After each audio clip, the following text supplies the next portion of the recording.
नमस्कार दोस्तों, मैं अंजनी कुमार एक बार फिर से आप लोगों का आपके अपने YouTube चैनल फिजिक्स टूल में हार्दिक अभिनंदन और स्वागत करता हूं। रीड स्पेशल साइंस क्लास में एक बार फिर से आप लोगों का स्वागत है। और आज के इस वीडियो के अंदर हम पार्ट 6 का अध्ययन करेंगे। पार्ट 5 पार्ट जो है आप लोगों के लिए हमने पहले अपलोड कर दिए हैं। आज इस वीडियो में छठा पार्ट हम पढ़ने जा रहे हैं, जो कि रीड स्पेशल जो रीड सिलेबस के अकॉर्डिंग हम ये चैप्टर पढ़ रहे हैं लगातार। और इस पार्ट के अंदर आप लोगों को बताना चाहूँगा कि पांचवें पार्ट में हम लोगों ने गति के प्रकार पढ़े थे। गति की स्पेशल जो इंट्रोडक्शन है वो पढ़ी थी कि गति को किस प्रकार परिभाषित किया जा सकता है। और निर्देशांक मैंने यहाँ पर एक फ्रेम बनाकर छोड़ी थी, मैंने एक बार फिर से वो आप लोगों के लिए उपलब्ध करवाई है कि 3 प्रकार के अक्ष होते हैं, एक्स, वाई और जेड। इस अक्ष में किसी भी पार्टिकल को अगर आपको दर्शाना हो तो उसको दर्शाने के लिए आपको निर्देशांक यूज में लेने पड़ते हैं, यानी निर्देश अंक जिसे हम कहते हैं। निर्देशांक क्या होते हैं? निर्देश तंत्र में उस अक्ष के अकॉर्डिंग जिस अक्ष से जितनी दूरी पर है वो एक निश्चित वैल्यू होती है। अगर एक्स एक्स की बात की जाए तो एक्स एक्स से एक निश्चित दूरी होगी, वाई एक्स से बात की जाए तो वाई एक्स से एक निश्चित दूरी होगी, और जेड एक्स से बात की जाए तो जेड एक्स से भी एक निश्चित दूरी होती है। ये निर्देश तंत्र मैंने आप लोगों के लिए बना के रखा था। और फिर मैंने बताया था कि इसके आधार पर गति के 3 भागों में डिवाइडेशन होते हैं। पहला भाग एक विमीय कहलाता है। विमीय मतलब दिशा के आधार पर है।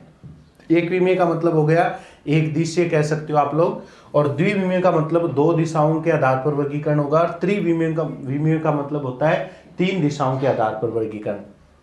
तो दोस्तों देखो, आज हम इनकी परिभाषाएं पढ़ते हैं, तो ध्यान देना आप लोग। जैसे सबसे पहले मैं चर्चा करूं एक विमीय गति की, ठीक है।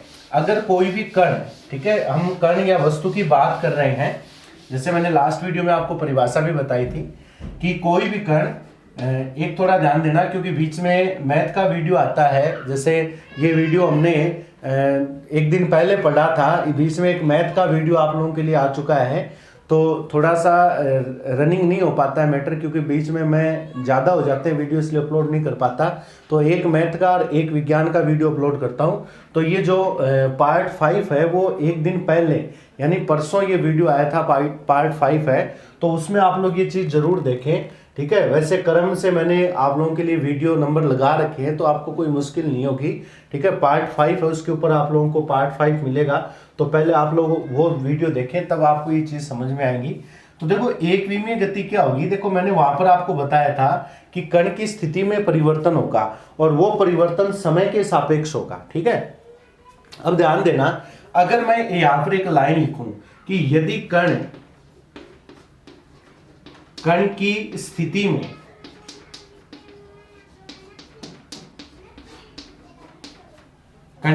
में एक ही दिशा के अनुसार परिवर्तन होता है, एक ही दिशा के अनुसार क्या होता है? परिवर्तन होता है। मतलब कहने का अर्थ ये हुआ, एक विमीय मतलब एक ही डायरेक्शन।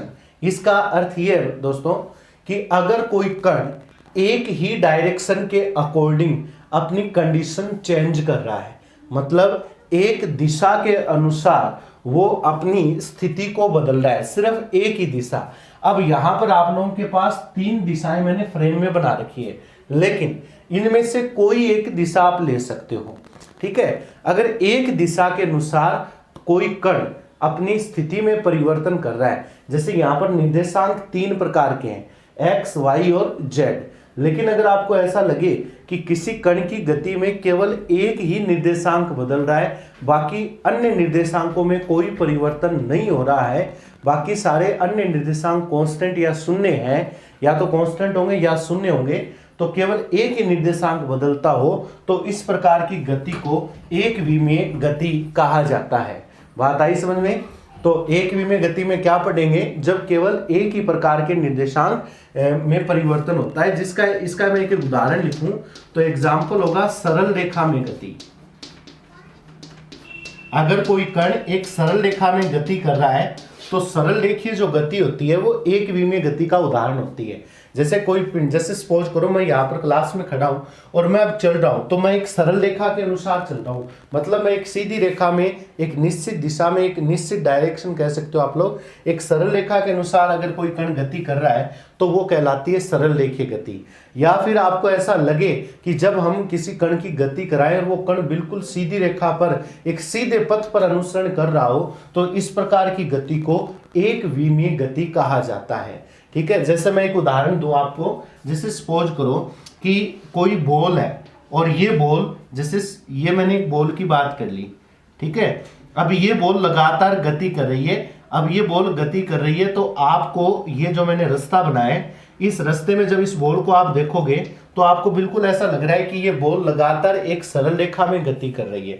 तो इस प्रकार की जो गति है, एक दिशा में गति हो रही है। अब इस दिशा को आप चाहे कुछ भी मान सकते हो, जैसे मैंने बताया था, फिलहाल जैसे हम अमूमन यही पढ़ते हैं, ये x होता है, ये y होता है, ये z होता है, लेकिन ये कहीं पर लिखा हुआ नहीं है कि x को आप इधर मानो तो ही होगा, y को आप ऊपर मानो तो ही होगा, z को आप इधर मानो तो ही होगा। नहीं, आप इनको चेंज कर सकते हो, वो आपकी मर्जी है। कैसे? आप इसको y लिख सकते हो, इसको z लिख सकते हो, इसको x लिख सकते हो, लेकिन बात ये है कि ये तीनों एक्सिस है आपस में परपेंडिकुलर यानी लंबवत रहनी जरूरी है, यानी ये तीनों आपस में लंबवत होनी चाहिए, बस बात इतनी आपको याद रखनी है। तो जब कोई कण गति करता है और आपको ऐसा लगे केवल एक ही दिशा में परिवर्तन हो, या इसके शब्दों में कहूं, निर्देशांकों के शब्दों में कहूं, तो मैं यहां लिखूंगा केवल एक ही निर्देशांक में परिवर्तन हो। समझ रहे हो बात मेरी? यानी जब कोई कण गति करेगा तो केवल एक ही दिशा, एक ही निर्देशांक बदल रहा है, बाकी अन्य डायरेक्शन y और z में कोई परिवर्तन नहीं हो रहा। जैसे x में परिवर्तन हो रहा है तो y z में परिवर्तन नहीं होगा, y में परिवर्तन हो रहा है तो x z में परिवर्तन नहीं होगा, और z में परिवर्तन हो रहा है तो x और y में कोई परिवर्तन नहीं होगा। कहने का तात्पर्य यह है कि केवल एक ही निर्देशांक बदलना चाहिए। अगर ऐसी कोई गति हो रही है तो वो गति दोस्तों एक विमीय गति कहलाएगी। जैसे मैंने उदाहरण दे दिया है, एक बॉल का एक सीधी रेखा में फर्श पर एक सीधे पथ पर गति करना, सीधी रेखा में गति करना। जैसे एक सीधी सड़क है और सीधी सड़क पर अगर कोई वाहन गति करता है तो सीधी सड़क पर अगर हम चलते हैं तो हमारी गति कैसी मानी जाती है? एक विमीय गति मानी जाएगी। बात आई समझ में? आप इसके स्क्रीनशॉट ले सकते हो, फिर मैं आगे बढ़ता हूं, ताकि स्क्रीनशॉट इसलिए ले लिया करो जब आप लोग इस चीज के नोट्स मेंटेन करो तो आपको आसानी हो जाए। ठीक है, चलो आगे बढ़ता हूं। तो मैं एक विमीय गति की एक बार यहाँ पर परिभाषा मैं रखता हूं, उसके बाद में आगे इसके निर्देशांक के आधार पर मैं इसके परिवर्तन समझाना चाहूं। तो जैसे इसके आगे ये टॉपिक आप ऐड करोगे, इससे आगे केवल एक ही निर्देशांक में परिवर्तन होना, मतलब x में परिवर्तन हो रहा है। जैसे x में परिवर्तन हो रहा है, अभी मैंने बता दिया, x में परिवर्तन अगर हो रहा है तो ध्यान रखना y और z दोनों नियत रहेंगे। याद रखना किस गति की बात कर रही है? अपने एक विमीय गति की बात कर रहे हैं। अगर y में परिवर्तन हो रहा है, किस में परिवर्तन हो रहा है? y में परिवर्तन। ठीक है, तो परिभाषा आप लोग नोट कर लेना। ठीक है, y में अगर परिवर्तन हो रहा है तो मैं यहां लिखूंगा क्या? x z नियत रहना चाहिए, यानी x और z में कोई परिवर्तन नहीं होना चाहिए। और तीसरी कंडीशन क्या बन सकती है? यदि z में परिवर्तन हो रहा है तो ध्यान रखना आपको क्या? x और y ये दोनों नियत रहने चाहिए। तो ये बात आ रही है क्या? एक ही निर्देशांक में परिवर्तन, एक ही आपको निर्देशांक बदलना है, जो आपकी मर्जी है। अब वो अपनी मर्जी से मानते हैं, या तो ये चीज आपको स्पेशली क्वेश्चन में दी हुई होती है कि कोई कण किस दिशा में गति कर रहा है। अगर उसकी डायरेक्शन आपको स्पेशली देगा तो उसके लिए मैंने आपको हिंट बता रखा है। अगर स्पेशल अगर नाम न लिखे तो आपको ये चीज याद रखनी है। देखो मेरी वाली बात याद आएगी क्या? ये आई कैप होता है, इसकी डायरेक्शन क्या होती है? आई कैप एकांक सदिश होता है ना इसकी दिशा में, इसका जे कैप और इसका के कैप, या फिर आपको एक्स वाई जेड के अलावा इनमें से कोई वैल्यू मिलेगी, आई कैप, जे कैप या के कैप। अगर आई कैप लिखा हुआ है तो आप समझ जाना किस में परिवर्तन हो रहा है, एक्स में। जे कैप लिखा हुआ है तो समझ जाना किस में परिवर्तन हो रहा है, वाई में। और के कैप लिखा हुआ है तो समझ जाना किस में परिवर्तन हो रहा है, जेड में। तो इस प्रकार 3 प्रकार के परिवर्तन आपको देखने को मिलते हैं। कौन सी गति में, एक विमीय या सरल रेखीय गति भी आप इसका उदाहरण दे सकते हो। अब देखो, अगर इनके निर्देशांक में बनाना चाहूँ, अब एग्जाम में क्वेश्चन कैसे आता है वो थोड़ा ध्यान देना। एग्जाम में क्वेश्चन, ये चीज इंपॉर्टेंट है इसलिए मैंने यहां पर नोट करवाई है। एग्जाम में क्वेश्चन ये आता है कि जैसे आपको एक निर्देशांक दे दिया, सपोज करो कोई भी एग्जांपल दे दिया, जैसे 2,00। अब ध्यान देना थोड़ा सा, 2,00 और दूसरे का एग्जांपल लिखूं तो 0,20 और तीसरे का एग्जांपल लिखूं तो 0,02, क्योंकि निर्देशांक के अनुसार हम ऐसे लिखते हैं एक्स वाई जेड, इसलिए मैंने ये बात यहां पर पहले बताई थी। मैं आपसे हमेशा आपको एक विश्वास दिलाता हूं कि आप वीडियो से लगातार जुड़े रहे और कंटिन्यू से वीडियो देखें आप लोग, और लगातार देखोगे तो मैं आपको विश्वास यही दिलाता हूं कि आपको समझ में भी आएगा ये। ठीक है, ये चीज मैंने क्यों बताई, अब समझ में आ रही है क्या? एक्स पहले लिखते हैं, फिर वाई लिखते हैं, फिर जेड लिखते हैं। जो इंग्लिश के कैपिटल होते हैं, इंग्लिश के वर्ड होते हैं, उसके अकॉर्डिंग एक्स वाई जेड लिखते हैं। तो वैसे ही मैंने यहां लिखा है। तो देखो, एक्स में परिवर्तन है, वाई और जेड में परिवर्तन आपको नजर आ रहा है, नहीं आ रहा? कितने? ये भी 0 है, ये भी 0 है। समझ में आ गई बात मेरी? तो ऐसे अगर कोई एग्जाम्पल दे दे आपको, इस प्रकार का कोई एग्जाम्पल दिया जाएगा, ध्यान रखना ये एग्जाम्पल क्रम से ही होंगे हमेशा, निर्देशांक एक्स वाई जेड। ठीक है, निर्देशांक हमेशा इसी क्रम में मिलेंगे आपको, एक्स वाई और जेड। हाँ, ये क्रम जरूरी नहीं है कि इसको एक्स मानूं, इसको वाई मानूं, इसको जेड मानूं, ये आप अपनी मर्जी से चेंज कर सकते हो, लेकिन एक्स वाई जेड इसी प्रकार मिलेंगे आपको निर्देशांक में। तो अब ये एग्जाम्पल देखकर आप मुझे बता सकते हो ना कि ये कौन सी गति है। बताओ, अगर आपको परीक्षा में इस प्रकार के उदाहरण, परीक्षा में इस प्रकार का ऑप्शन मिल जाए कि 2,00 किस प्रकार की गति है, या 0,2,0 किस प्रकार की गति है, या 0,02 किस प्रकार की गति है, तो आपको क्लिक एक ही चीज पे करना है, क्या? सरल रेखीय गति या एक विमीय गति। मैं ये नाम साथ में लूंगा, सरल रेखीय गति या एक विमीय गति के उदाहरण होंगे। तो देखो, इस एग्जाम्पल से क्या क्लियर हो रहा है दोस्तों कि x में परिवर्तन हो रहा है, y z नो चेंज। यहां y में परिवर्तन हो रहा है, देखो बीच में होता है ना y, तो y में परिवर्तन हो रहा है, x और z नो चेंज, x और z नियत है। इसमें किस में परिवर्तन हो रहा है? z में परिवर्तन हो रहा है, z की वैल्यू 2 आ चुकी है, लेकिन x y की वैल्यू कितनी है? 0,0 है। इसके अलावा ऐसा भी हो सकता है, आप ध्यान देना कि आपको 2-3 एग्जाम्पल देते हैं। जैसे सपोज करो मैंने आपको एक एग्जाम्पल दे दिया, ठीक है, ध्यान देना, मैं इनको एकदम क्लियर करवा के फिर ही आगे बढ़ूंगा, ताकि अपने समय लग जाए, उससे कोई मतलब वीडियो ज्यादा बनते हैं कोई फर्क नहीं पड़ना है, आपको समझ में आना चाहिए। जैसे आपको एक एग्जाम्पल दे दिया कि निम्न में से एक विमीय गति का उदाहरण बताओ, कि कौन सा एक विमीय गति का एग्जाम्पल है। ठीक है, जैसे आपको कह दिया कि निम्न में से एक विमीय गति कौन सी है, निम्न में से एक विमीय गति है। अब आपको ऑप्शन दे दिए, जैसे पहला ऑप्शन आपको दे दिया 2, 4, 6, ध्यान देना। फिर दूसरा ऑप्शन आपको दे दिया, एबीसीडी में मिलता है आपको 2, 3, 6।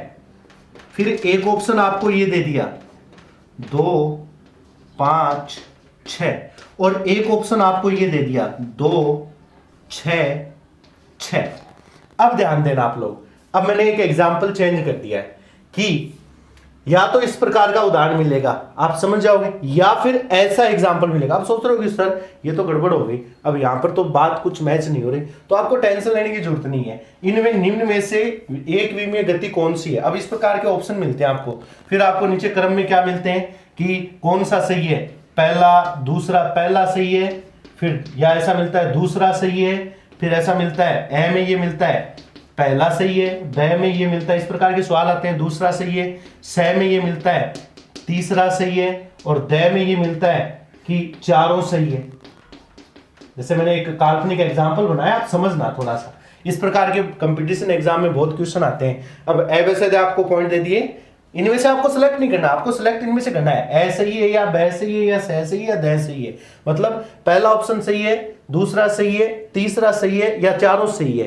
कई बार क्या करते हैं, ऐसा भी दे देता है कि पहला नहीं दूसरा सही है, दूसरा नहीं तीसरा सही है। ऐसे कोई कई बार मतलब क्वेश्चन आपको कंफ्यूजन में डालने के लिए कोई क्वेश्चन दे दे। लेकिन आपको जैसे मैंने एक एग्जांपल दिया है सिंपली रूप से, इस प्रकार आपको मैंने चारों ऑप्शन दे दिए। अब आप देखकर बताओ क्या एक विमीय गति इनमें से कौन सी है, इनमें से कौन सी एक विमीय गति है। अब देखो चारों एग्जाम्पल को एक साथ समझने की कोशिश करना।